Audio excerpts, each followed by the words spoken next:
வணக்கம் அனைவருக்கும். என்னோட பேர் சந்தியா. நான் திருவள்ளூர் மாவட்டத்துல இருக்க பொன்னேரி வட்டத்துல தத்தமஞ்சி கிராமத்துல இருந்து டிஎன்பிசி குரூப் 1ல டிஸ்ட்ரிக்ட் எம்ப்ளாய்மெண்ட் ஆஃபீஸரா செலக்ட் ஆயிருக்கேன். இதுக்கு எனக்கு சப்போர்ட் பண்ண ராமகிருஷ்ணா மிஷன் ஸ்டூடெண்ட்ஸ் ஹோம்க்கும், என்னோட பேரண்ட்ஸ், அப்புறம் என்னோட பெரியம்மா, அப்புறம் என்னோட ஊர் மக்கள் எல்லாருக்கும் நான் நன்றி தெரிவிச்சுக்கிறேன். இப்போ நடந்த அப்பாயின்மெண்ட் ஆர்டர்ல மாண்புமிகு முதலமைச்சர் ஜோசப் விஜய் ஐயா கையால நாங்க அப்பாயின்மெண்ட் ஆர்டர் வாங்குனது ரொம்ப மகிழ்ச்சி. இப்போ திருவள்ளூர் மாவட்டத்துல நான் வந்து டிஸ்ட்ரிக்ட் எம்ப்ளாய்மெண்ட் ஆஃபீஸரா ஜாயின் பண்ணியிருக்கேன் இன்னைக்கு தான். ரொம்ப நன்றி. நான் வந்து பழங்குடியின இனத்தை சேர்ந்தவர். அது மட்டும் இல்லாம முதல் பட்டதாரி. என்னை போல இருக்க இன்னும் மக்கள் வந்து முன்னேறி வரணும் அப்படின்னு சொல்லிட்டு இந்த அப்பாயின்மெண்ட் ஆர்டர் நான் வாங்கி இன்னைக்கு ஜாயின் பண்ணியிருக்கேன். ரொம்ப நன்றி.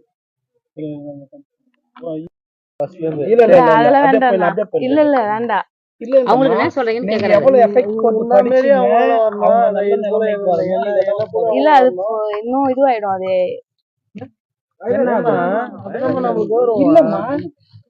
இல்ல நான் இப்ப மறுபடியும் யூபிஎஸ்சி எக்ஸாம்லாம் எழுத போறேன்ல, அது இன்னும் கொஞ்சம் இஷ்யூ எதனா ஆச்சுன்னா அதனால இல்ல பரவாயில்ல. வந்துட்டேன் நான் கொஞ்சம்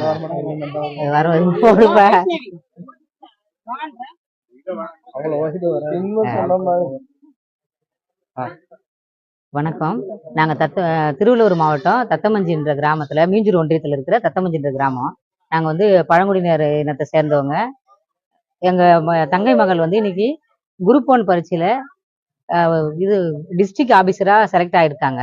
திருவள்ளூர் மாவட்டத்திலே போட்டிருக்காங்க. இன்னைக்கு தான் அவங்க ஜாயின் பண்ணியிருக்காங்க. எங்க பொண்ணு வந்து அதுல இவ்வளவு தூரம் படிச்சது எங்களுக்கு ரொம்ப மகிழ்ச்சியா இருக்குது. மற்ற பசங்களும் படிக்கணும்னு நாங்க ஆசைப்படுறோம். இது பஸ் வசதியே இல்லாத கிராமம். அவங்க அப்பா வந்து மூட்டை தூக்குற தொழில் தான் பண்ணுவாங்க. அது இல்லாம எங்களுக்கு வந்து ராமகிருஷ்ணா மடத்துல ஓல்டு ஸ்டூடெண்ட்லாம் நிறைய பேர் ஹெல்ப் பண்ணாங்க. வழிமுறை தெரியாத போது அவங்க தான் எங்களை அவ்வளவு தூரம் கூப்பிட்டு போயிட்டு பண்ணாங்க. அவங்க சென்னையில் தான் படிக்க வச்சோம், பித்ராஜ் காலேஜ். அவங்க வந்து இவ்வளவு தூரம் வந்தது எங்களுக்கு ரொம்ப பெரும் மகிழ்ச்சியா இருக்குது. எங்க இனத்துக்கே வந்து எங்களுக்கு வந்து நாங்கள் படிக்குமா அப்படின்னு சொன்னோடனே நான் படிக்கிறேன் அப்படின்னு இவ்வளவு தூரம் வந்து எங்களுக்கு படிச்சது ரொம்ப ரொம்ப எங்களுக்கு ரொம்ப மகிழ்ச்சியா இருக்குது. எங்க கிராம மக்களும் ரொம்ப சந்தோஷமா இருக்கிறோம். மற்றவங்களும் எங்க கிராமத்துல இருக்கிற எல்லாரும் இந்த கம்யூனிட்டில தான் எல்லா ஜனங்களும் படிக்கணும், எல்லா குழந்தைங்களும் படிக்கணும். இந்த கிராமத்துல நிறைய ஐஏஎஸ் ஆபீசர்லாம் வரணுன்றது என்னோட ஆசை. ரொம்ப நன்றி.